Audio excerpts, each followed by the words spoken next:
Boa tarde, pessoal. Tudo tranquilo com vocês?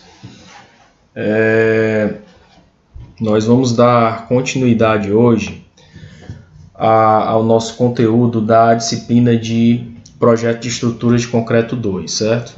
Então, quem vos fala aqui é o professor de vocês, Ricardo Nicolas. E esta é a nossa aula 2 de Projeto de Estruturas de Concreto 2, certo? Na aula passada, a gente falou rapidamente o que seria essa inércia equivalente de um pilar, certo? Então, eu vou repetir novamente esse conceito de inércia equivalente e a partir daí a gente vai dar continuidade ao nosso conteúdo, certo? Então, vamos lá.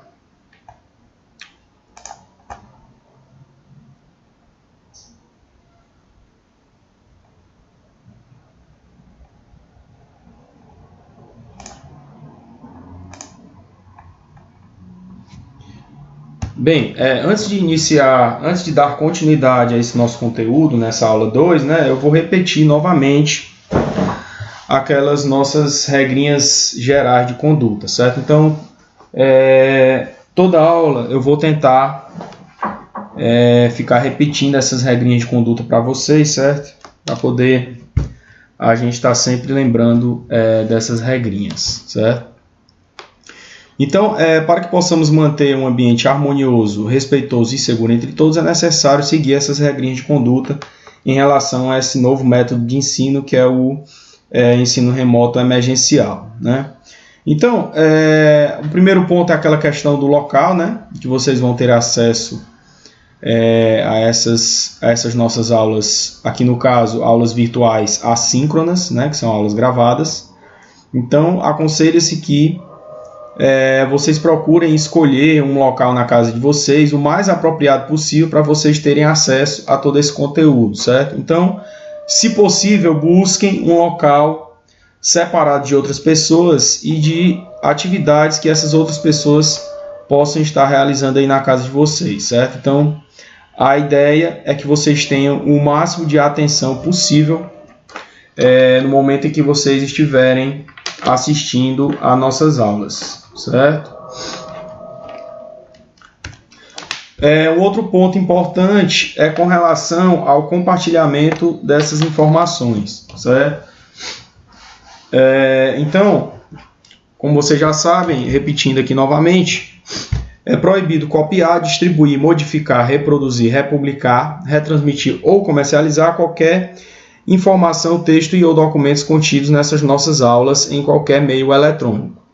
E não é permitido também a criação de qualquer tipo de trabalho utilizando imagens, textos ou documentos dessas aulas sem ter por escrito o prévio consentimento dos envolvidos na exposição, certo? Então, para o caso de aulas ao vivo, que são aulas síncronas, não é permitido o compartilhamento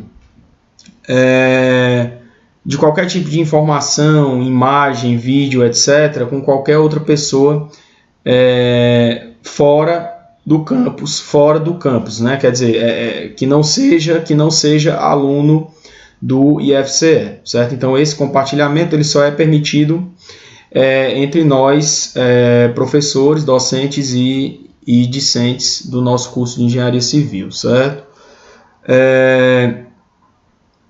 Então, no caso de aulas ao vivo, todos que estão participando ali daquela aula ao vivo, eles precisam autorizar o compartilhamento para que seja feito o compartilhamento. E no caso dessas aulas que eu estou gravando e mandando para vocês, vocês precisariam de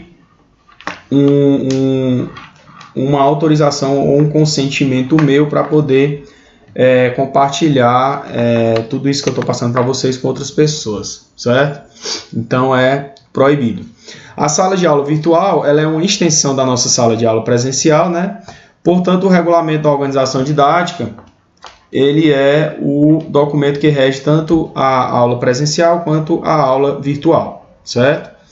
Ao ter acesso à aula virtual, quer seja ela síncrona ou assíncrona, vocês estarão cientes de que a violação dessas regras ela é passível de medidas disciplinares, tanto no âmbito do IFCE como no âmbito civil e criminal, certo?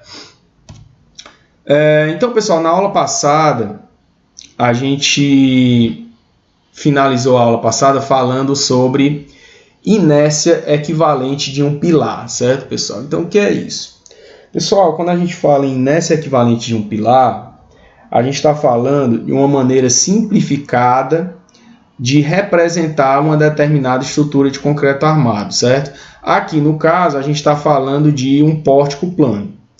E o pórtico, a gente sabe que o pórtico ele é formado por pilares e vigas, certo? Então, ele é um elemento estrutural formado basicamente por pilares e vigas, certo? Então, o que é que diz essa questão esse conceito de inércia equivalente? Podemos obter um pilar equivalente a um pórtico plano, aqui no caso, né, em termos de rigidez. Ou seja, desejamos encontrar um pilar que seja engastado na base e livre no topo, que possua a mesma rigidez desse nosso pórtico aqui, certo? Então, com a mesma rigidez, quando submetidos ao mesmo carregamento, o pilar e o pórtico eles devem ter obrigatoriamente os mesmos deslocamentos. No caso, o deslocamento máximo lá no topo tem que ser o mesmo tanto para o pórtico quanto para o pilar, certo? Então, pessoal, utilizando o F2, né, que é o software que a gente vai utilizar para modelar essas nossas estruturas planas aqui, a gente consegue, através dessa formulaçãozinha aqui, né, a gente consegue obter um pilar que tenha uma rigidez equivalente a um determinado pórtico plano, certo? Beleza. Então, pessoal, essa rigidez, né, que é o modo de elasticidade multiplicado pela nossa inércia, ela vai ser igual à força que está sendo aplicada lá no topo do nosso pórtico ou do nosso pilar, né, vezes a altura total dessa estrutura elevado ao cubo, dividido por 3 vezes o deslocamento no topo, certo? Então, com essa, a partir dessa formulação aqui, que vem lá da nossa teoria de Euler, né, a gente consegue obter essa rigidez equivalente, né? Aí, pessoal, no final da aula, eu apresentei para vocês esse exemplinho aqui para a gente modelar utilizando o F2, né, para verificar essa questão da rigidez equivalente, né? Vou até pegar aqui uma caneta e um papel aqui para a gente calcular isso daí. Eu vou mostrando para vocês os cálculos, né? E a gente vai modelar esse pórtico e esse pilar para comparar as rigidezes, certo?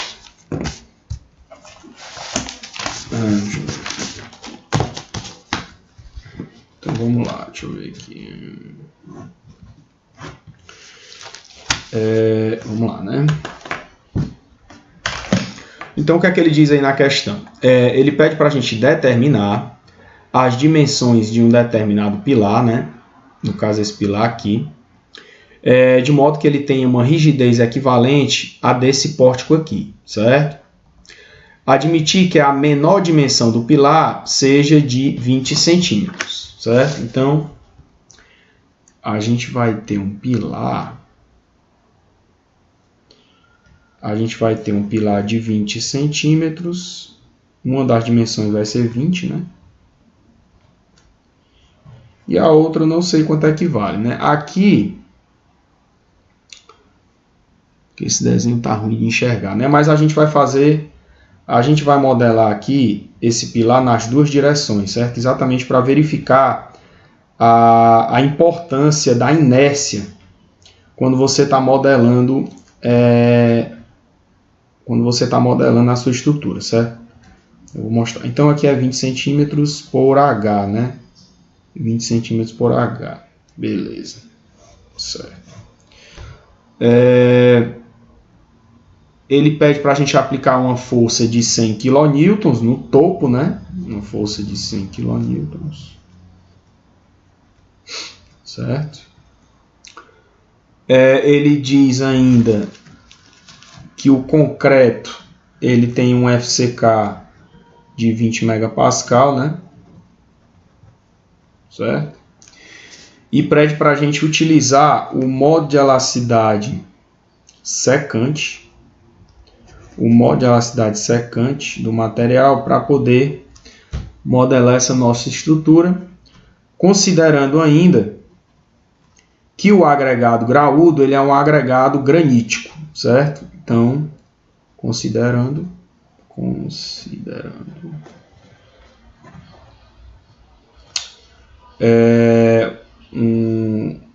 um agregado granítico.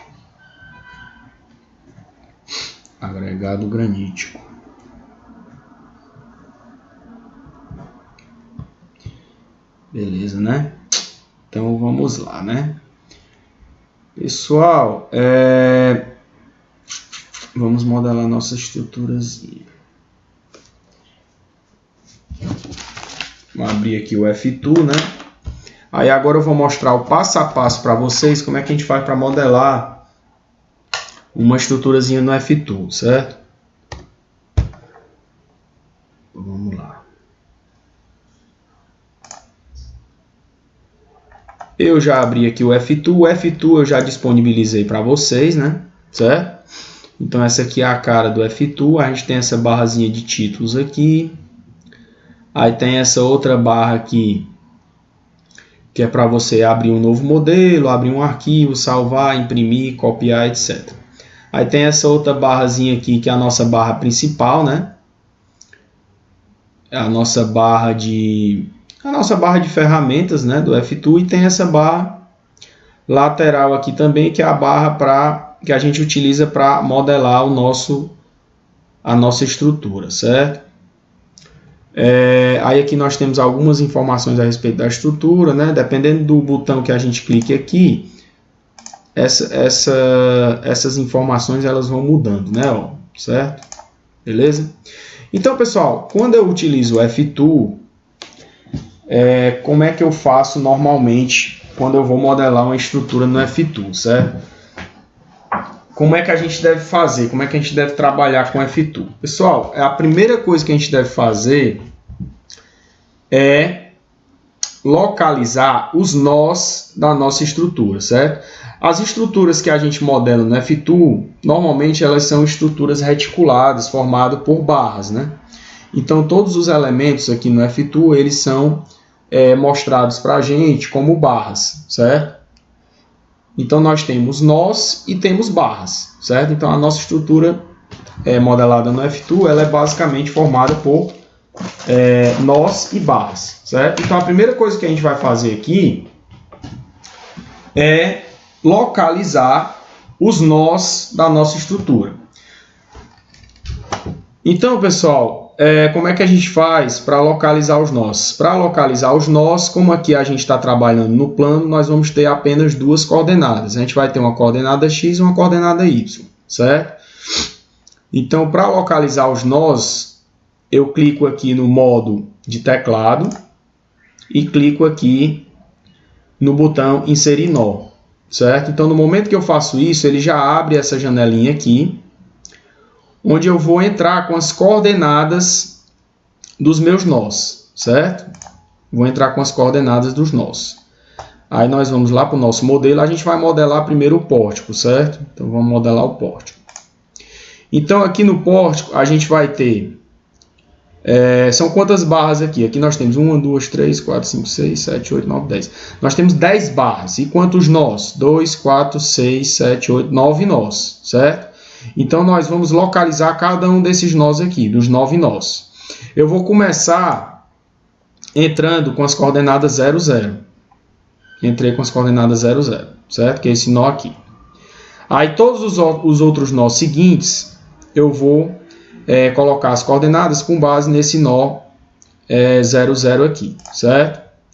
Então, aqui, esse próximo nó, ele vai ter uma coordenada x de 3,70, né? E uma coordenada y de 0. O próximo vai ser 3,70 mais 3,70, que é 7,40. E coordenada y 0 também, certo? Beleza, então 3,70, y 0, 740, né? 370 por 740 e aqui 0. Aí agora eu vou colocar os nós do pavimento superior. O pavimento superior eu vou fazer de trás para frente, certo? Porque eu vou mudando só o y aqui, né? Então o pavimento superior, a coordenada y é 3 e 10, né? Então eu vou mudando só aqui, ó. 3 e 10 vai estar aqui, né? Eu mantenho os 3 e 10 e aqui de 7,40 eu mudo para 3,70. Ok? E o próximo 0. Certo? E o pavimento superior eu vou fazer a mesma coisa. Eu vou manter aqui o x igual a 0 e vou aumentar só o pé direito, né? Vou colocar mais 3,10 aqui, né? 3,10 dá 6,20. 6,20. 6,20. O próximo x vai ser 3,70 e 7,40. Pronto. Aí eu posso ampliar aqui, certo? Aqui, ó, se eu clicar aqui, ó, Fit Word on Screen, ele dá como se fosse um Zoom Extend, né? O Zoom Extend lá do AutoCAD é esse Fit Word on Screen, certo? Que dá um zoom em tudo que você tem aqui, né? Tá vendo? Ó? Ele pega tudo que você modelou e ele aumenta e encaixa aqui na sua área de trabalho, certo? Pronto. Localizei os nós, agora eu vou simplesmente traçar as barras, certo? Para traçar as barras, eu não vou entrar com as coordenadas. Como eu não vou entrar com as coordenadas, eu desabilito o teclado. Desabilito o teclado, clico em inserir membro, né? Inserir elemento, ou inserir barra, e vou traçando as minhas barras, certo? Aqui tem um detalhe interessante. Quando eu vou traçando as minhas barras, eu não preciso obrigatoriamente, eu não tenho a obrigação de ir traçando a barra de uma por uma, certo? Eu posso clicar simplesmente no nó inicial e clicar lá no último. Aí aqui no caso ele já traçou como se fossem duas barras, certo? Aí eu vou fazendo isso até fechar o meu pórtico, certo? Vou só ligando os nós. Opa! Deleta. Você pode deletar clicando na barra, apertando delete, ele deleta. E no nó a mesma coisa. Se clicar no nó, apertar delete, ele deleta. Pronto. Tá aí. Certo? Desenhei o meu pórtico. Certo? Desenhei o meu pórtico. Aí, pessoal, depois de desenhar o meu pórtico, né? Depois de entrar com os nós e interligar os nós, né? Formando as barras, o que é que eu faço? Normalmente, quando eu modelo qualquer coisa no F-Tool, eu vou seguindo simplesmente essa sequência aqui, ó. Eu vou seguindo essa sequência de botões aqui. Eu sempre faço isso. Certo? Exatamente para não esquecer de nada. Eu vou seguindo essa sequência. Então, o primeiro botão aqui é o quê? Propriedade dos materiais.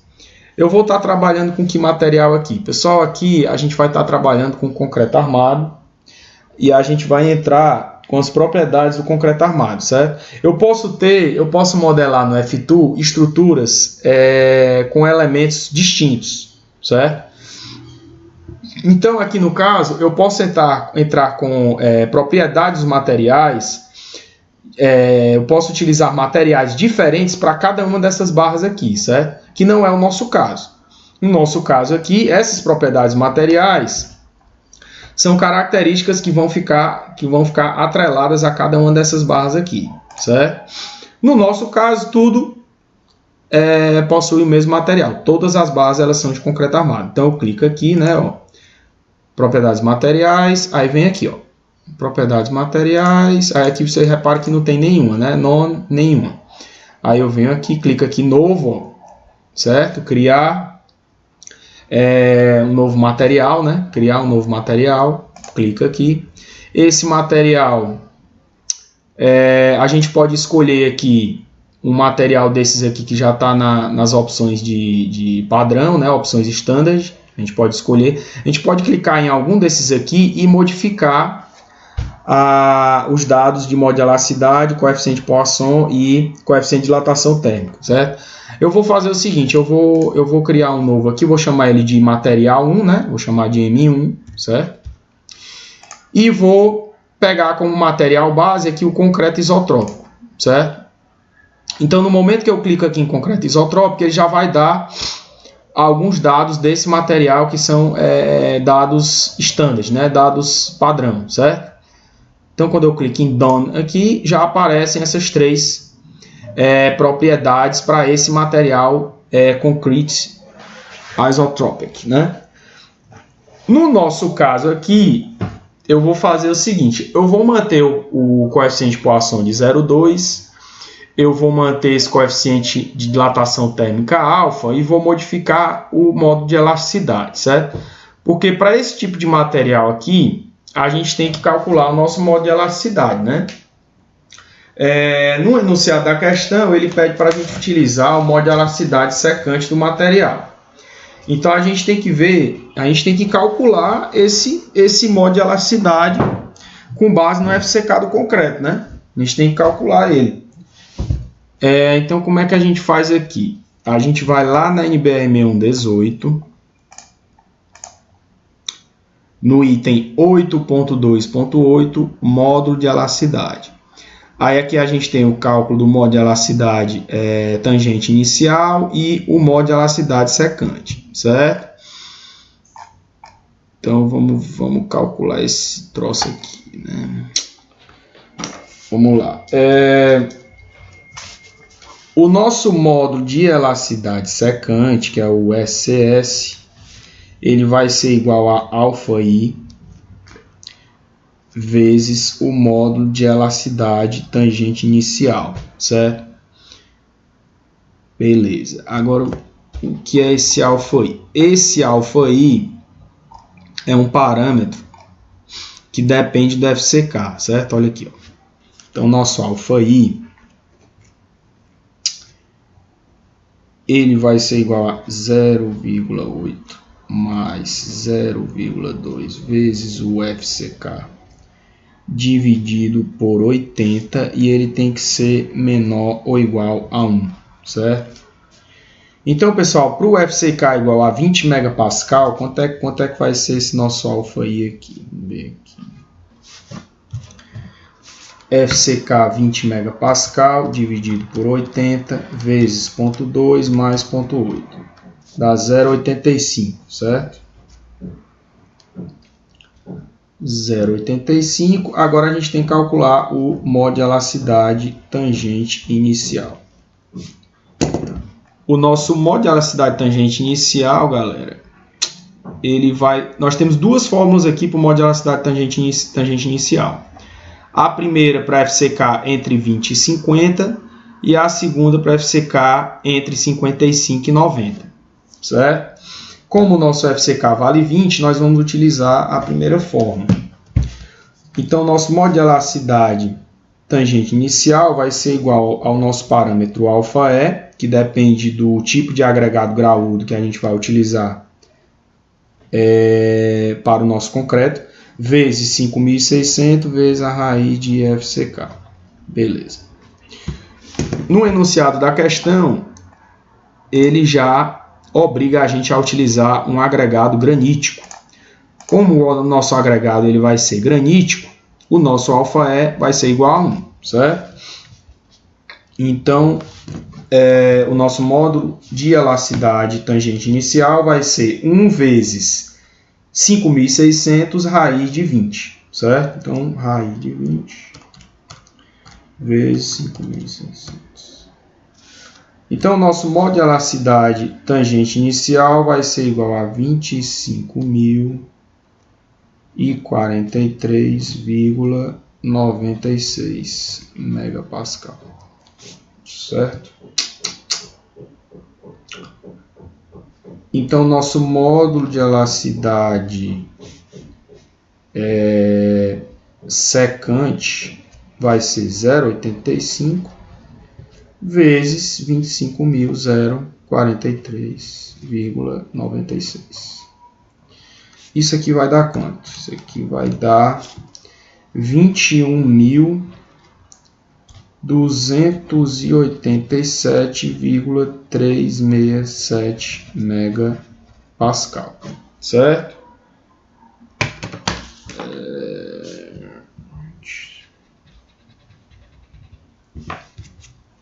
21.287, certo? Beleza. Beleza, calculado, né? Vamos lá, vamos voltar aqui para a questão. Ver aqui. Ok, né? Beleza pura, beleza pura. Então vamos lá. Voltando aqui para o nosso F2. Vamos colocar o valor do nosso modo de elasticidade secante aqui, certo, galera? Eu não sei se aqui eu tinha arredondado. Eu vou fazer o seguinte, eu vou arredondar isso aqui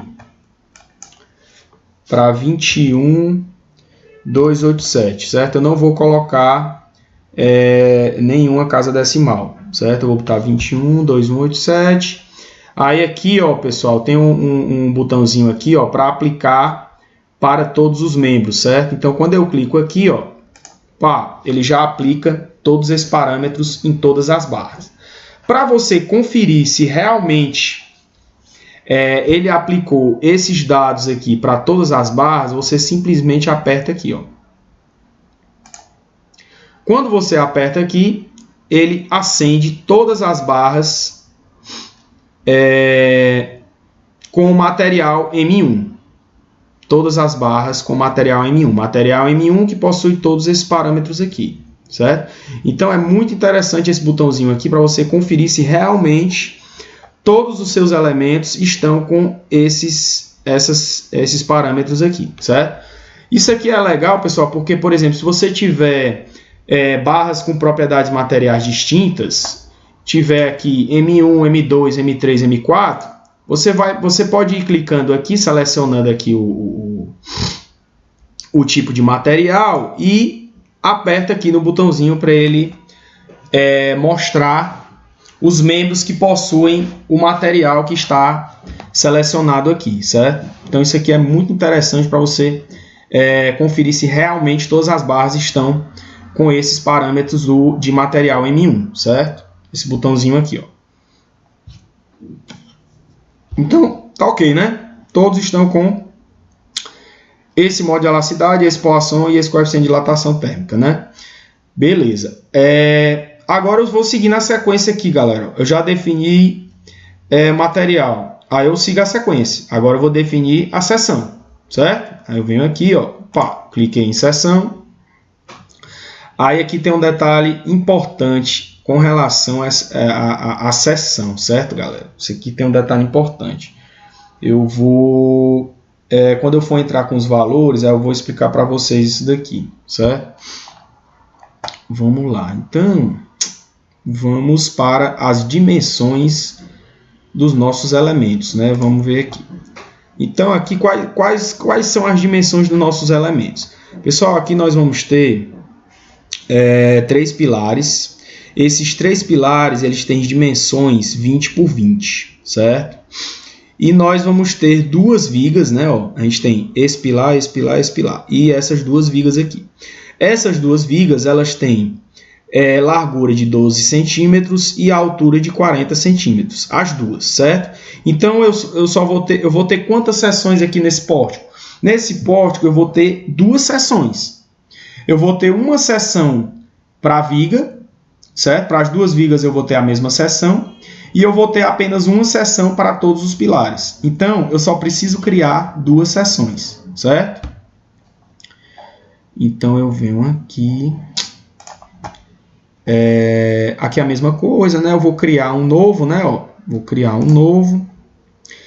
Aí, para as vigas, eu vou selecionar retangular, certo? Box, retangular, box. Deixa eu só ver aqui uma coisa. Não, vamos lá, vamos botar retangular aqui, né? Então vamos lá. Seção 1 eu vou chamar de S1, não. Eu vou chamar de retangular, vou chamar de vigas, certo? Eu vou chamar de vigas. Vigas. Retangular. Show de bola, né? Pronto. Beleza. Aí aqui a gente vai entrar com as dimensões. Pessoal, um outro ponto interessante aqui no F-Tool é que a gente pode mudar essas dimensões, certo? A gente pode alterar a unidade e alterar a quantidade de casas decimais, certo? Como é que a gente faz isso? A gente vem aqui, ó, em opções, unidades e formatação numérica, certo? Aí aqui, ó, aqui a gente pode mudar tanto as unidades, ó, as unidades de qualquer coisa aqui, certo? Unidade de comprimento, deslocamento, rotação, medida de seção, área de seção, inércia, força, momento, carga distribuída, temperatura, modularidade, peso, certo? Aqui no caso é peso específico, né? Specific weight, peso específico, dilatação térmica, certo? Então aqui, ó, a gente pode mudar aqui automático também, ó, sistema internacional, quilonewtonmetros, sistema americano, certo? Então aqui a gente pode mudar as unidades de qualquer coisa e aqui a gente muda a quantidade de casas decimais, certo? O que é que eu estou querendo mudar aqui? Eu quero mudar as dimensões das seções, da seção, né? Então eu venho aqui, ó, section size, ó, dimensões das seções. Aqui eu quero deixar em centímetro, certo? Para entrar direto em centímetro e nenhuma casa decimal, sem casa decimal, certo? Clique em OK, pá, aí ele já mudou aqui. Então aqui eu vou entrar com vigas, né? As dimensões das vigas. As minhas vigas elas vão ter uma altura D de 40, né? 40 e largura B de bola de 12, certo? Beleza, né? Coloquei as medidas aqui, agora eu vou aplicar. Nesse caso, eu não vou aplicar para todos, né, pessoal? Nesse caso, eu só vou aplicar para essas 4 barras aqui, ó. Quando eu vou aplicar, eu clico na barra e aplico, certo? Como aqui eu vou aplicar para mais de uma barra, eu posso segurar o Ctrl e ir selecionando as outras barras, ó. Ctrl não, pessoal, desculpe, o Shift. Seguro o Shift e vou selecionando as outras barras, ó. Essa barra, essa barra, essa barra. Pronto, eu quero que essas 4 barras aqui sejam vigas com essas dimensões aqui. Aí eu venho e clico aqui nesse botão aplicar para as barras selecionadas, aplicar para os membros selecionados. Aí eu venho, ó, pá, apliquei. Aí agora a gente faz aquele testezinho de novo, né? Clica nesse botãozinho aqui para ele mostrar os elementos selecionados. Aí ele acende aqui as barrinhas que representam as vigas. Então, show de bola, né? Tá ok, né? Agora vamos para os pilares. Para os pilares eu vou ter que criar uma nova seção, né? Criar uma nova seção, eu vou chamar de pilares. Aí eu venho aqui. Aqui no caso, o pilar, ele vai ser... box? Eu acho que é box. Seção quadrada, eu acho que é box. Deixa eu só conferir aqui. Ai, não, não é box, não. Não é box. Não é box. Espera aí. Dá para apagar, não dá. Não é box, não é box. Rapaz, não tinha... ring circle. Não tem a seção circular. Circular não, quadrada. Não tem, né, bicho? O que é essa angle aqui? Eu tô só tentando... Só recordando aqui, certo? Ah, angle é L, né? Angle é L. Certo. Bota retangular mesmo, então, né? Bota retangular e entra com as duas dimensões iguais, né? Porque não tem aqui a seção... Será que é essa? Acho que não tem, não. Seção quadrada não tem. Parece que não tem, não, né? Double angle... E... Deixa eu ver que seção é essa aqui, só para relembrar. Eita. Não, essa não. Não tem seção quadrada, não. Então vamos colocar como retangular, pilares, e a gente coloca as mesmas dimensões. Os pilares eles vão ser 20 por 20, né? 20 por 20. e vamos selecionar os pilares segurando no Shift. Segura o Shift e vai selecionando os pilares. Aplicar para as barras selecionadas ou membros selecionados. Pá. Pronto, pessoal. Show de bola. Agora vamos conferir, né? Vigas. Acender as vigas. Pilares. Acender os pilares. Show de bola, né? Beleza pura. Então, definimos as propriedades materiais, definimos as seções. Agora vamos colocar os apoios.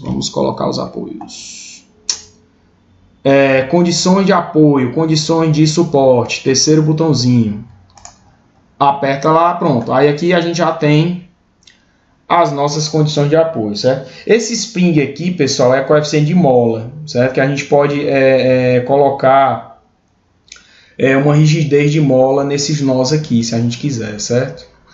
Aqui são deslocamentos, né? Deslocamento X livre ou fixo, Y livre ou fixo, rotação em Z livre ou fixo, certo? Então, como aqui a gente está trabalhando no plano, nós só temos essas três possíveis condições de apoio aí, né? Certo? Então a gente pode ter uma restrição para deslocamento em X, restrição para deslocamento em Y ou restrição para rotação em Z. Além disso, a gente tem também a possibilidade de adicionar um deslocamento ou uma rotação prescrita, certo? A gente tem essa opção também, além de colocar molas, né? Certo? Então aqui são valores de rigidez de mola, certo? Valor de rigidez de mola. Então se a gente colocasse uma mola aqui, por exemplo, coloquei uma mola KX, eu tenho que definir a rigidez dessa mola KX. Coloquei uma mola KY, quer dizer, a mola na direção X, mola na direção Y, né? Aí definir a rigidez de cada uma dessas molas, certo? Então nós temos essas opções aqui.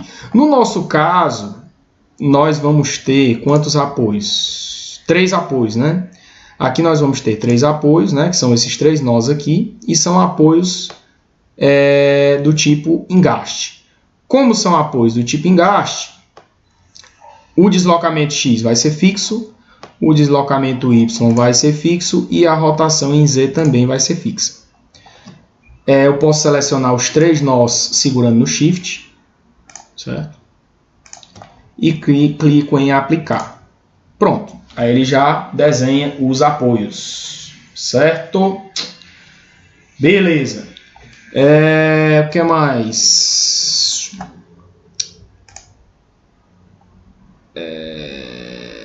Liberar a rotação, nós temos essa opção também, certo? De adicionar rótulas, certo? Adicionar rótulas em nós, adicionar rótulas em barras. Rótula só do lado esquerdo, rótula só do lado direito ou rótula dos dois lados, certo? Então nós temos essas opções aqui de liberar a rotação. Para o nosso caso aqui, a gente não vai ter rótula, certo? Normalmente as rótulas a gente vai ter em elementos de treliça, né? Então quando vocês forem modelar as treliças de vocês, os nós das treliças, eles têm rótulas em todos os nós, quer dizer, as rotações elas são liberadas para rótulas, para nós de treliças, certo? Então quando vocês forem modelar treliças, vocês devem adicionar essas rótulas. Aqui a gente tem uma outra opção para restringir as deformações, certo? Restringir deformações. Então a gente pode restringir a flexão, restringir a deformação axial, restringir a deformação de cisalhamento ou ainda considerar o nosso membro ou o nosso elemento como sendo um membro rígido, certo? Então nós temos essas opções de restrição de deformação. Constraints são restrições, constraints. Deformation constraints são restrições de deformação, certo? Então nós temos essas opções aqui. Para esse nosso caso aqui, a gente não vai restringir nenhum tipo de deformação. Então vamos para o próximo botão. Forças nodais. O próximo botão são forças nodais, pessoal. Nós vamos ter alguma força aqui sendo aplicada em algum nó. Vamos, né? Vamos sim. Nós vamos ter a nossa forçazinha horizontal aqui, né? Simulando aqui uma força de vento de 100 kN. Então a gente vem aqui, né? Força aplicada em nó. Essa força a gente vai aplicar nesse nó aqui, ó, certo? Então a gente vem aqui, ó. Força aplicada em nó, eu vou chamar de FH, não, vou chamar de F1, né? Vou chamar de F1. F1. Aí aqui eu tenho a opção. Em um único nó eu posso adicionar as duas forças e adicionar momento também, certo, pessoal? Então eu posso ter esses três tipos de esforços. Eu posso ter uma força na direção X, uma força na direção Y e ainda um momento na direção Z, certo? Aqui no nosso caso nós vamos ter apenas uma força horizontal. Então vai ser um Fx. E ela vai ser para a direita, então vai ser positivo. E vai valer 100 kN. A unidade aqui já está em kN. Se não tivesse em kN, vocês poderiam modificar aqui, ó, certo? Força, kilonewton, newton ou tonelada força, certo? Como eu quero em kN e aqui eu não tenho casa decimal, é um número sem casa número inteiro, né? Eu posso colocar esse formato aqui de número inteiro. Aí já mudou aqui, ó. 100. Clico no nó e aplico. Tá aí. Beleza? Outro ponto interessante aqui no F2, certo? Vocês percebem que a formatação aqui da nossa força, ela tá bem pequenininha, né? Vocês podem modificar também o tamanho da representação das forças ou dos esforços, assim como medidas também de comprimento, certo? Como é que vocês modificam isso aqui? Vocês vêm aqui em opções, ó, análise, isso pode, né? Ó, tamanho de suporte, ou de ligação, né? Tamanho de suporte ou de ligação, tamanho de carregamento e tamanho de texto. Eu vou aqui em tamanho de texto, aqui está small, tá vendo? Eu vou colocar em large, que é maior, ele já aumentou, certo? Então aumentou o tamanho do texto, certo? Fica melhor de enxergar, né? Certo? Então vocês podem vir aqui e alterar esses tamanhos aqui, ó. Tamanho de carregamento também, certo? Ó. Se eu botar large aqui, ele aumenta o tamanho da seta, certo? Eu vou deixar médio mesmo, né? Tá bom, médio, certo? E suporte também. O suporte vocês também aumentam, certo? Eu botar large aqui, vai aumentar aqui embaixo, ó. Aumenta o tamanho do suporte, ó, certo? É muito bom isso daqui para poder facilitar a visualização, certo? Ok, força de 100 kN, vou ver se está faltando alguma coisa. Aqui a gente ainda tem a opção de adicionar momentos, né, em membros, carga distribuída, certo? Carga distribuída aqui no caso retangular e carga distribuída qualquer. Ó. Reparem que aqui a gente tem a opção de carga distribuída qualquer, muito interessante isso aqui, certo? Quando vocês, se tiverem a necessidade de aplicar uma carga trapezoidal distribuída ou uma carga triangular, uma carga qualquer, vocês apertam nesse botão aqui, certo? Aí outro detalhe interessante é que essa carga distribuída, ela pode ser aplicada de forma global ou de forma local. Isso aqui é muito bom, é muito interessante isso daqui, para barras inclinadas, certo? Quando você tem uma barra inclinada, você pode optar por adicionar esse carregamento em relação às coordenadas global, da estrutura global, né? Que é a coordenada XY padrão, né? Certo? Que é a coordenada horizontal e vertical, ou coordenada local, ou aplicar a carga em coordenada local. Quando você seleciona essa opção de aplicar em coordenada local, a sua carga distribuída ela vai ser aplicada na sua barra inclinada perpendicular à sua barra inclinada, certo? Então, quer dizer, ela já vai ser aplicada em relação às coordenadas locais das suas barras, né? Isso aqui é muito legal muito interessante quando vocês precisarem utilizar a aplicação de carregamento ao longo de barras inclinadas, certo? Muito interessante. Beleza, colocamos aqui é a temperatura, variação de temperatura, carga de temperatura, ó, certo? Também pode adicionar temperatura, variação de temperatura, certo? A parte superior com a temperatura tal, na parte inferior a temperatura tal. Então vocês podem colocar aqui variação de temperatura, que não é o nosso caso, certo? Beleza, acho que nosso modelo está pronto, né? Show de bola. Agora a gente vem aqui, galera, ó. Configuração deformada. Clica aqui.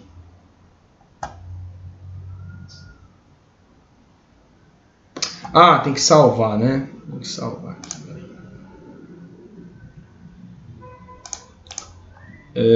IFC concreto 2.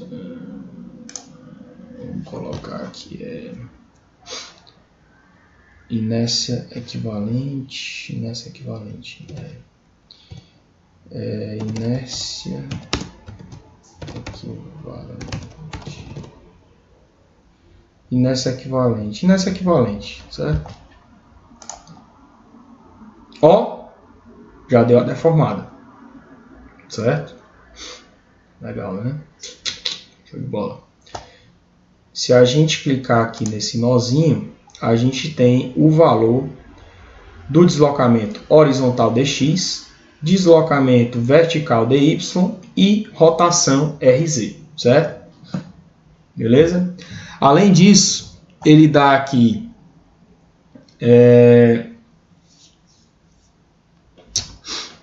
o valor da coordenada x no ponto que você clicou, né? Como eu cliquei em cima do nó, a coordenada vai ser 0. Se eu clicar um pouco mais para a direita, ó, vai mudando, ó, certo? Beleza? E aqui ele dá também o comprimento da barra, certo? Essa barrinha aqui, ó, ela tem um comprimento de 3,70, certo? Ele dá o comprimento da barra também. Beleza. Agora vamos fazer o seguinte. Agora vamos voltar para o exercício, né? Então, pessoal, o que é que acontece aqui? Ó? Reparem que aqui, esse exemplo que a gente modelou, ó, como eu já tinha feito ele anteriormente, eu já tinha esse deslocamento de 7,45 centímetros. Para ficar nessa mesma unidade aqui, eu vou mudar aqui o formato que aparece o meu DX, certo? Eu vou mudar isso daqui, ó. Eu vou aqui, opções, unidade de formatação numérica, displacement, deslocamento, eu quero em centímetro. E eu quero com 2 casas decimais. 2 casas decimais, centímetro, ok. No momento que eu clico no nó, ele já me dá o meu deslocamento do jeitinho que eu pedi, certo? Me dá o deslocamento dx em centímetro e mostrando 2 casas decimais, certo? Que é exatamente o valor que tem aqui no slide, certo? Show de bola, né? Então, significa dizer que quando eu aplico uma carga de 100 kN aqui no topo desse pórtico plano aqui, com essas dimensões e com essas características de materiais, eu vou ter um deslocamento de 7,45 centímetros lá no topo, certo? Agora, pessoal, eu pego esse valor de deslocamento aqui e vou modelar o meu pilar equivalente. Um pilar engastado na base, livre no topo, que tem uma rigidez equivalente à rigidez desse pórtico.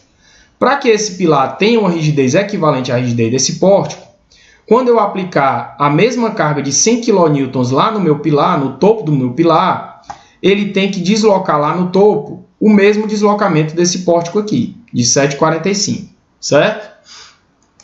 Ah, outra coisa legal aqui do F2, que vocês já devem saber, mas eu vou falar aqui de novo para vocês, é com relação à verificação das dimensões das barras, dos comprimentos das barras, na verdade, certo, pessoal? Então, vocês podem utilizar essa ferramentazinha aqui, ó, inserir linha de dimensão para você cotar as suas dimensões, certo? Então, clica no nó, clica no outro, pá, ele dá as cotas do modelo de vocês, certo? Isso aqui é bom para conferir se realmente o seu modelo está com as dimensões que você queria modelar, certo? Pé direito 3,10, a distância 3,70, show de bola, né? Tudo ok, né? Certo. Outro detalhe aqui do nosso F2 interessante é com relação ao grid, certo? Você pode clicar aqui nessa caixa de seleção para poder mostrar um gridzinho para você ter uma base para você ter uma ideia de distância, né, quando você estivesse fazendo o seu desenho, certo? E esse grid você pode também modificar as distâncias dos pontos do grid, certo? As distâncias entre cada um desses pontinhos do seu grid. Você pode modificar aqui, certo? Aqui se eu botar 2 e 2, ó, ele já modifica, ele já aumentou a distância, né? Ó. Ele já aumentou a distância, certo? Outra coisa legal aqui é o Black Background. Isso daqui também é interessante, ó. Vocês podem modificar o fundo da área de trabalho de vocês, certo? É interessante utilizar esse fundo escuro aqui, né? É muito interessante, certo? Ó. Até para forçar menos a vista, né? Se botar um background escuro, né? Você força menos a vista, né? Isso é outra coisa interessante. Beleza? Então você modifica aqui, ó, modifica as coordenadas aqui, ó, ele já vai mudando, ó, a distância entre o seu grid. E outro ponto importante também é o Snap. Quando você clica aqui no Snap, você só consegue desenhar nos pontos marcados do grid, ó, certo? Ó. Você só consegue desenhar nos pontos marcados do grid, ó, quando o Snap está ativado, certo? Ó. Então, à medida que você vai andando com o cursor, ele vai andando em cima do seu grid. Isso aqui é muito legal também quando você quer garantir que você está realmente desenhando com aquelas medidas bem definidas, certo?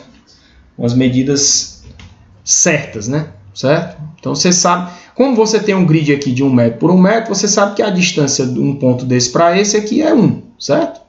Então, você consegue desenhar com mais certeza com relação às dimensões, né? Certo? Então, isso aqui é muito interessante também. Agora, vou desativar isso aqui, certo? Beleza? Show de bola. Deformação, deformada, 745, show de bola, beleza. Ok. Agora vamos calcular a inércia do nosso pilar para que esse nosso pilar tenha esse mesmo deslocamento de topo do nosso pórtico. Como é que a gente faz isso? Pessoal, a gente vai aplicar aquela formulazinha que vem lá da teoria lá de Euler, né? Nossa formulazinha que vai ser E vezes I do pilar, né? Que é a rigidez do pilar, né? E vezes I vai ser igual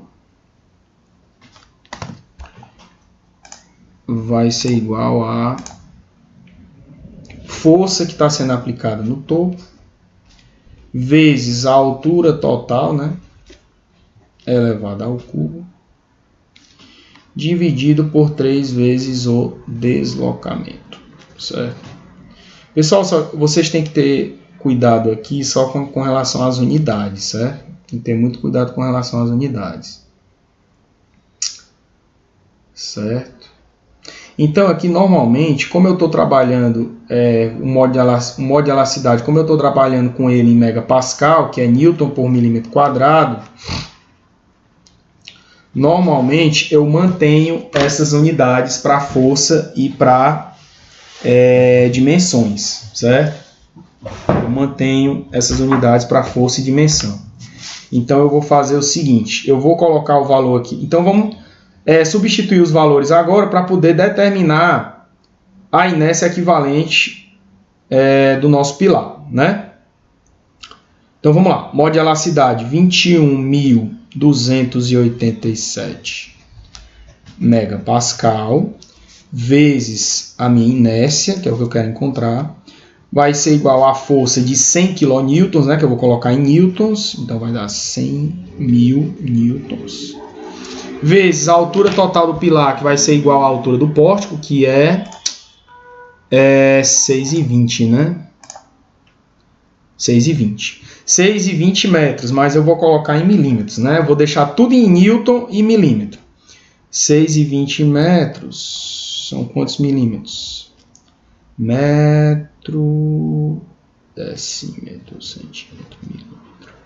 6.200 milímetros elevado ao cubo dividido por 3 vezes o deslocamento. Quanto é o deslocamento? O deslocamento é 7,45 centímetros, que em milímetro vai dar 74,5 milímetros.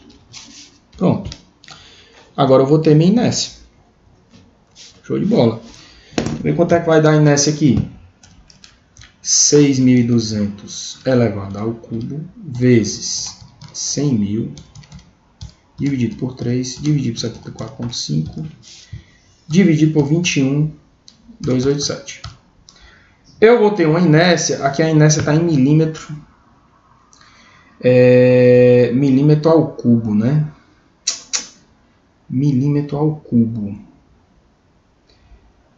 Eu vou transformar logo em centímetro. Milímetro ao cubo para centímetro, eu vou dividir por 1000, né?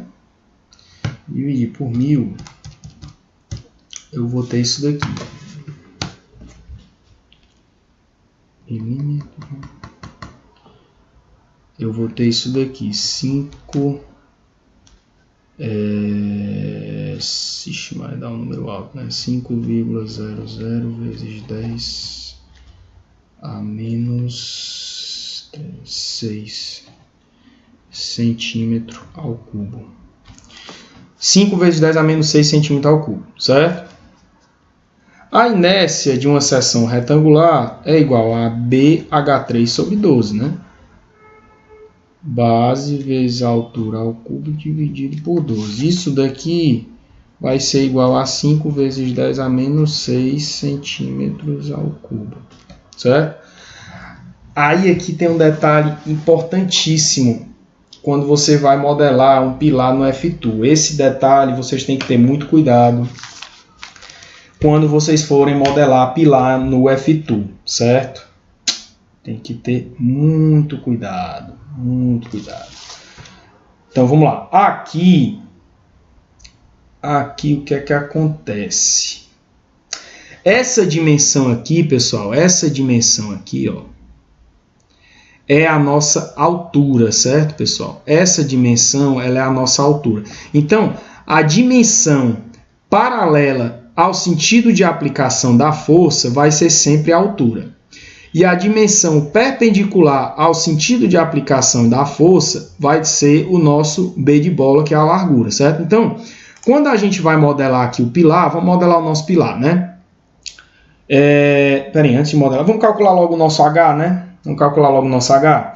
A nossa largura de pilar, que é a menor dimensão, ele exigiu que fosse 20 centímetros, certo? Então, a gente vai modelar os dois pilares.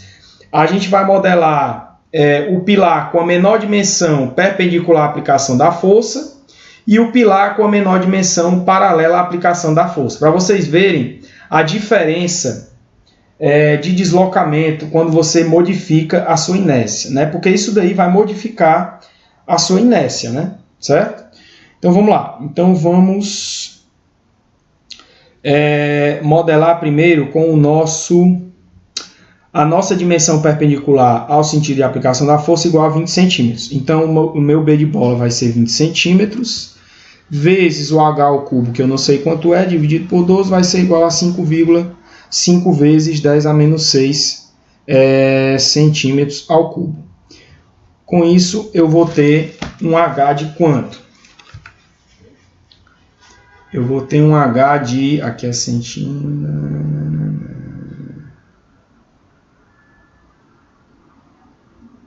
vezes... Ixi, tá errado aqui, né? É 5 vezes 10 a sexta, né, galera? Vezes 10 a menos 6, não. É 5 vezes 10 a sexta. Desculpem aí, viu? 5 vezes 10 a sexta. 5 vezes 10 a sexta. Vamos lá. Então, 5 vezes 10 a sexta vezes 12 dividido por 20 é raiz cúbica, né? Raiz cúbica. 144. É isso mesmo? 144 é isso tudo, né? Pior que eu nem coloquei a medida do troço aqui, né? Aqui deu 144 centímetros. Na verdade, 144,3 centímetros, né? 31 centímetros. Que dá 1,44 m. A gente vai modelar com essas dimensões aqui e testar para ver se realmente o deslocamento bate, né? Certo? Então vamos lá. Vamos lá, né? Então a nossa outra dimensão ficou em 144,31. Então vamos lá. O material do pilar é o mesmo, vai mudar só a seção, né? Sim, a gente tem que primeiro colocar aqui, identificar as coordenadas dos nós, né? Nesse caso eu vou ligar o grid. Porque eu vou marcar aqui o primeiro ponto pelo grid, certo? E vou ligar o snap também. Então, o meu primeiro nó, o nó do pilar, eu vou colocar aqui, certo? Aí, para o outro nó, eu desligo o snap. Agora, não, peraí. Deixa eu ver aqui uma coisa. Tem que ver as coordenadas aqui, né? Coordenada x é 12, coordenada y 0. Coordenada x é 12. Então, tem que manter a mesma coordenada x. Desligar aqui o snap, desligo o grid. E vou marcar o outro nó ligando no tecladozinho. Então, meu x é 12 e o meu y é quanto? 6,20, né? Pronto. Marcou aqui. Desliga o teclado. Desenha a barrinha.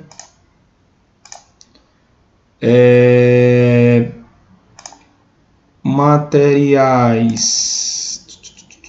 Material é um só. Aplicar para todos, ó. Aplicar para todos. A seção vai mudar, né, galera? A seção vai mudar. Vigas, pilares. Aqui eu vou criar uma outra seção. Eu vou chamar de pilar equivalente. Pilar equivalente, seção retangular. Aí aqui é que está a sacada do negócio. Aqui eu encontrei. Aqui é o seguinte, galera, presta atenção. A menor dimensão, que é a dimensão B de bola, ela vai estar sempre no sentido perpendicular ao sentido de aplicação da minha força, certo? Então isso daqui vai influenciar bastante na inércia, porque como o que contribui mais para a inércia é a altura da minha peça, que no caso é o Dzinho, se eu mudar o sentido do meu pilar aqui, a inércia vai mudar. Como a inércia vai mudar, os deslocamentos vão ser diferentes. É isso que eu quero mostrar para vocês, certo? Aqui eu vou colocar duas casas decimais, certo? Eu vou colocar duas casas decimais.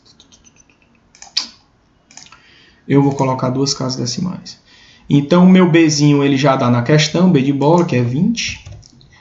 Essa primeira dimensão aqui, né? Que é a dimensão perpendicular ao sentido de aplicação da força. E a outra dimensão vai ser a dimensão que eu calculei, que deu 144,31, certo? Vixe, Mário, que foi que eu... Não, aqui não, meu filho. Oh, meu Deus do céu. Será que mudou? Não mudou não, porque eu não apliquei, né? As vigas... Ah, meu Deus. A viga aqui era 12 por 40, né? Não mudou porque eu não apliquei, certo? Não tem problema não, mas vamos deixar aqui, né? Pilar equivalente, B de bola, 20 centímetros. E aqui 144,31. Agora eu vou aplicar. Show. Beleza. Condição de apoio é a mesma, né? Condição de apoio é a mesma, engaste. E a minha força de 100 kN, que também é a mesma. Só aplicar. Show de bola, né? Agora vamos verificar o deslocamento.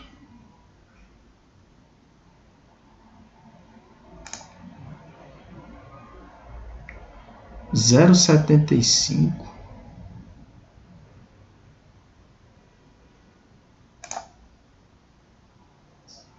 Espera aí, pessoal.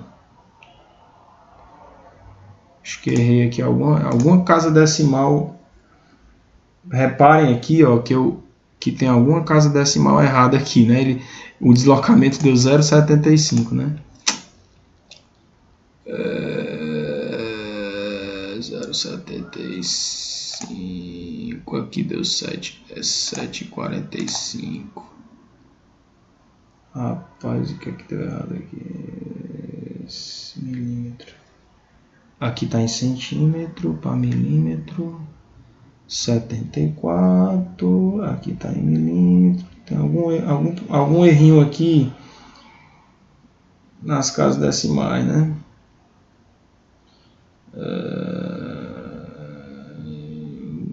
Que diabo é que está errado aqui, meu irmão? Rapaz, eu acho que eu já sei o que é que está errado aqui. É com relação à unidade da força, sabia? Newton, aqui é milímetro, aqui é megapascal, Newton por milímetro. Rapaz, meu irmão, o que é que tá errado aqui? A gente errou aqui alguma unidade, né? Deixa eu ver aqui. Tem alguma unidade errada aqui. Centímetro. Vamos calcular de novo, né? Então vamos lá, 100 mil.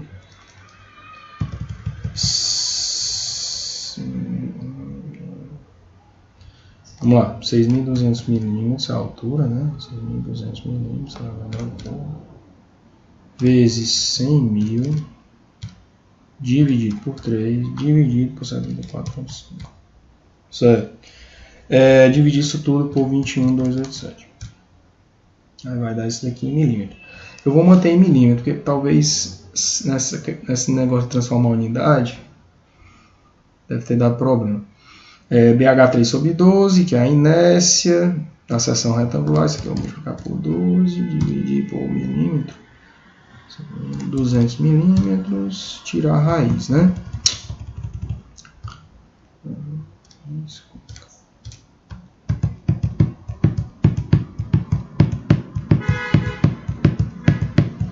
Tava calculado errado mesmo, viu, pessoal?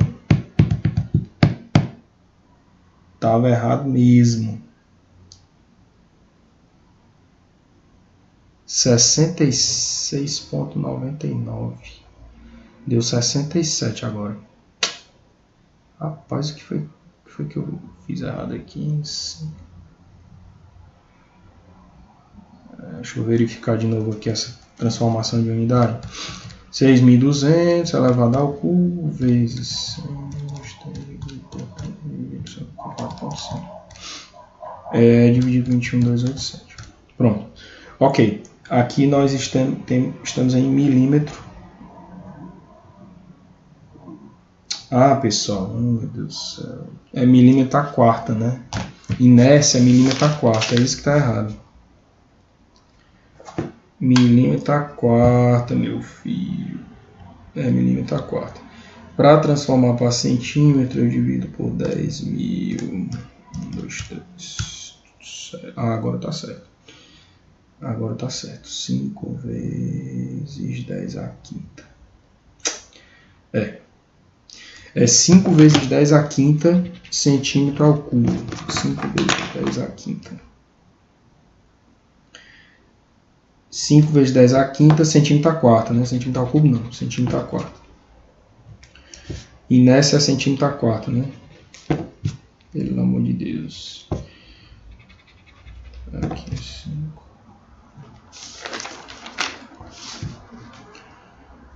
Agora vai, viu? Centímetro a quarta. Só corrigindo aqui. Aqui. 5 vezes 10 a quinta. Isso daqui multiplica por 12, divide por 20 centímetros e tira a raiz cúbica. Agora sim. 67 centímetros.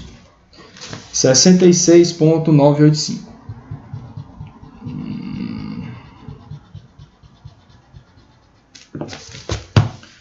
66,985. Dá mais ou menos 67. Eu vou colocar 67 para ver se o deslocamento não dá tão diferente. Então aqui, pessoal, a seção está errada. Eu vou aqui em seção, para mudar é muito simples. Eu vou aqui em seção, ó, pilar equivalente, e aqui eu coloco os 67, certo? E clico no meu pilar e aplico. Pronto, ele já mudou. Agora vamos ver a deformada. Ó, agora sim. 7,41, né? Deu um pouco menor. Vamos botar 66,985. Vamos botar as 3 casas aqui, né?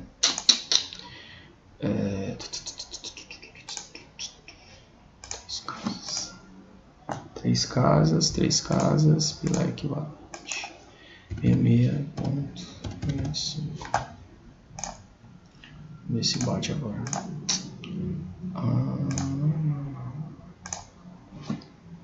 Agora bateu lindamente, né? Bateu lindamente. Certo? 7,45, 7,45. Maravilhoso, né? Maravilhoso. Beleza?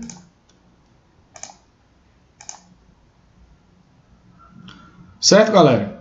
Então, para essas dimensões de 20 centímetros no sentido perpendicular à aplicação da força e de 66,987 centímetros no sentido paralelo à força, eu vou ter o meu pilar equivalente, certo? Então, a rigidez desse pilar é equivalente à rigidez desse pórtico aqui, certo? Agora deixa eu ver aqui. Eu ia ver outra coisa aqui. Agora reparem num detalhe. Eu vou manter essas mesmas dimensões. Olha aqui que interessante. Eu vou criar um outro pilar desse aqui, com essas mesmas dimensões, mudando apenas o sentido dessas dimensões. Olha aí que interessante. Vou botar o bicho mais ou menos aqui, né? Marquei o primeiro. Aqui é quanto, hein? 16, né? Certo. 16, vamos lá, 16, e vou marcar o outro, tirar esse snap aqui, tirar esse aqui, liga aqui o teclado, aqui é 16 e aqui 6,20, show, beleza, desliga o teclado, bota a barrinha, condição de apoio, material, todos iguais, seção. Aí aqui, ó, eu vou criar o pilar equivalente 2.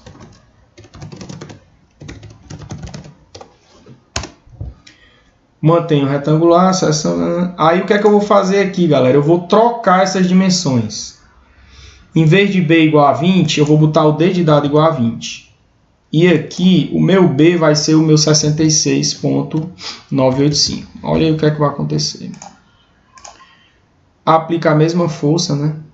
A mesma força. Olha que interessante. Olha isso. Olha a diferença.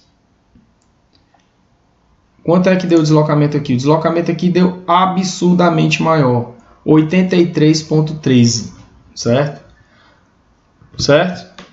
Por que que aconteceu isso? Por que que deu esse deslocamento absurdo? Porque eu alterei a inércia do meu pilar, certo? Porque a inércia, eu tenho a inércia na direção X e tem uma inércia na direção Y, certo? Então, a inércia vai depender da direção de aplicação da força, certo? Aqui eu mantive as mesmas dimensões, mas eu troquei a direção do pilar. Eu mantive a força na mesma direção e troquei as dimensões. O que foi que aconteceu? A inércia do meu pilar foi-se embora.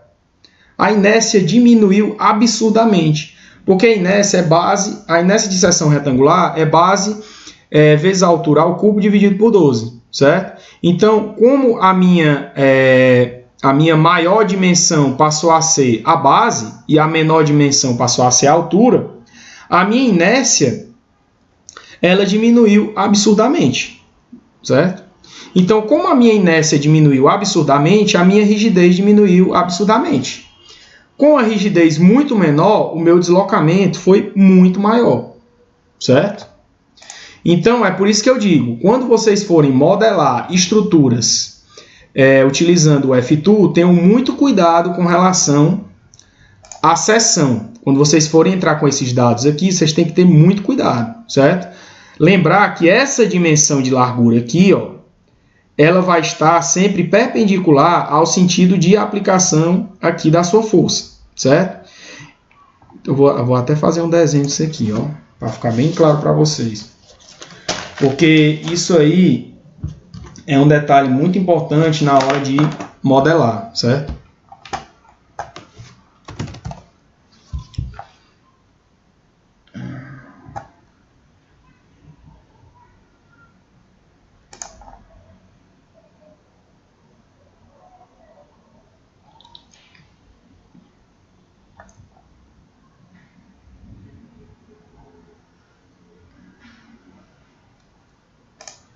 Eu vou salvar aqui. Certo? Então, quando vocês estiverem modelando no F2, não esqueçam disso. Certo? Então, isso daqui é completamente diferente disso daqui, certo? Então, essa dimensãozinha aqui, ó.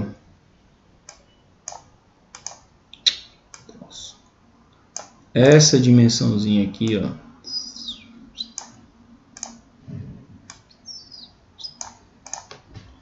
Essa dimensão, quando você vai modelar no F2, ela vai estar sempre perpendicular ao sentido de força de aplicação, ao sentido da força de aplicação. Por exemplo, quando você coloca essa força aqui, certo? Quando você coloca essa força e entra com essa dimensão B, quando você entra com essa dimensão B aqui, eu ia desenhar aqui um negócio. Não, deixa pra lá. Essa dimensão aqui é a dimensão B, né? A dimensão B. B. Certo? Essa dimensão ela vai estar sempre perpendicular aqui, certo? Então, essa dimensão é a base do seu elemento estrutural quando você está modelando a sua estrutura, certo? Então, é como se você tivesse... É como se o seu elemento ele tivesse deitado, é como se ele tivesse assim, certo? Então, essa dimensão B vai ser essa dimensão B aqui, ó. Certo? Então, essa dimensão B vai ser essa dimensão B aqui, ó. Certo? Por isso que a inércia ela vai ser maior quanto maior for esse H aqui.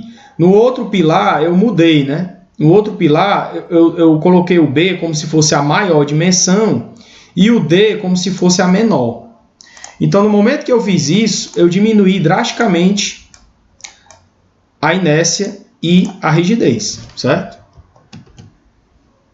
Então, foi isso que aconteceu. Então, tenham cuidado na hora que vocês forem modelar os elementos estruturais de vocês, certo? Esse D aqui é como se fosse o H, né? Certo? Esse D é como se fosse o H, certo? Esse D é como se fosse o H e esse B é a basezinha do elemento, certo? Então, sempre essa dimensão aqui, ela vai ser a dimensão que vai estar no sentido perpendicular ao sentido de aplicação da força, que é a basezinha do seu elemento estrutural, certo? Então, tenha muito cuidado na hora de definir as dimensões das seções dos seus elementos. Tenha muito cuidado com isso, porque vai influenciar diretamente na inércia e, consequentemente, vai influenciar na rigidez e, consequentemente, vai influenciar no deslocamento, certo? Show de bola. Então é isso, né? Deixa eu ver se ainda temos tempo. 1 hora e 20 minutos, tá bom, né, galera? Na próxima aula eu vou falar sobre associação de pórticos. Vou modelar alguns pórticos aqui para vocês, né? Modelar um pórtico tridimensional de uma maneira simplificada, que é exatamente o que a gente chama de associação de pórticos. E, se Deus quiser, começar a falar sobre cálculo de forças de vento, certo? Então, na próxima aula, eu quero fazer isso daí com vocês. Modelar os pórticos, né? Fazer a associação de pórticos e falar sobre força de vento, beleza? Então, pessoal, o que eu tinha para falar para vocês hoje era isso, certo? Espero que vocês tenham gostado da aula de hoje, que hoje praticamente foi uma aula de F2, né? Hoje foi praticamente uma aula de F2. Agora, o legal é que vocês agora já sabem modelar estruturas planas, reticuladas, né, utilizando o F2, né? Beleza? Então, espero que vocês tenham gostado dessa nossa aulinha. Fiquem com Deus e até a nossa próxima aula.